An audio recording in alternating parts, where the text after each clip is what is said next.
এই মুহূর্তে সবথেকে বড় খবর, অভয়ার বাবা মায়ের আইনজীবী হয়েই এমার্জেন্সি স্টেপ নিলেন বিখ্যাত আইনজীবী বৃন্দা গ্রোভার ম্যাম। হাতে নেই সময়, মাত্র 5 দিন। 5 দিনের মধ্যেই সম্পূর্ণ স্ট্র্যাটেজি সাজাতেই হবে বৃন্দা ম্যামকে। তাই সময় নষ্ট না করেই সকালেই সুপ্রিম কোর্টে ছুটলেন বৃন্দা ম্যাম। আরজি কর মামলার বিস্তারিত নথি অর্থাৎ কেস ডিটেলস জোগাড় করবেন সুপ্রিম কোর্ট থেকেও। এছাড়া আরজি কর মামলায় অভয়ের আইনজীবী হিসেবে রেজিস্ট্রার জেনারেলের কাছে নিজের নাম নথিভুক্ত করবেন বৃন্দা ম্যাম। সিবিআইয়ের আইনজীবী অর্থাৎ কেন্দ্রের সলিসিটর জেনারেল তুষার মেহতার কাছ থেকে আরজি করের সমস্ত সিসিটিভি ফুটেজ সংগ্রহ করবেন আজকেই। খুঁটিয়ে সমস্ত সিসিটিভি ফুটেজ নিজেই দেখতে চান বৃন্দা ম্যাম।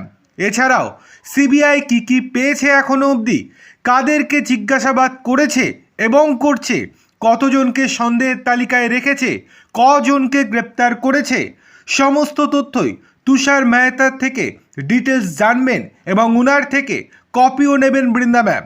সকালেই ফোন করেছিলেন বিকাশ রঞ্জন বাবুকে। এখনও অবধি তিনি কি তথ্য পেয়েছেন, শুনানিতে উল্লেখযোগ্য কি তথ্য উঠে এসেছে, সমস্তটাই শুনেছেন উনার কাছ থেকে। বিকাশবাবু শুভেচ্ছা জানিয়েছেন বৃন্দা ম্যামকে, এটাও জানিয়েছেন যা যা সাহায্য দরকার উনি যথাসাধ্য করবেন। এনআইকে এইটুকুই জানিয়েছেন বৃন্দা ম্যাম। ভাবতেও অবাক লাগে, এত বড় একজন আইনজীবী হয়েও কোনো অহংকার নেই, মাটিতে পা রেখে চলেন।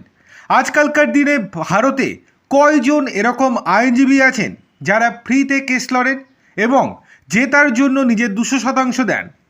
অভয়ের বাবা মায়ের সামর্থ্য ছিল না ওনাকে নিযুক্ত করার, কিন্তু উনি দ্বিধা করেননি, নিজে থেকে অভয়ের জাস্টিস চেয়ে আইনজীবী হিসেবে নিযুক্ত করেছেন। ধন্যবাদ ম্যাডাম, খুব দরকার আপনার মতো একজন মানুষকে।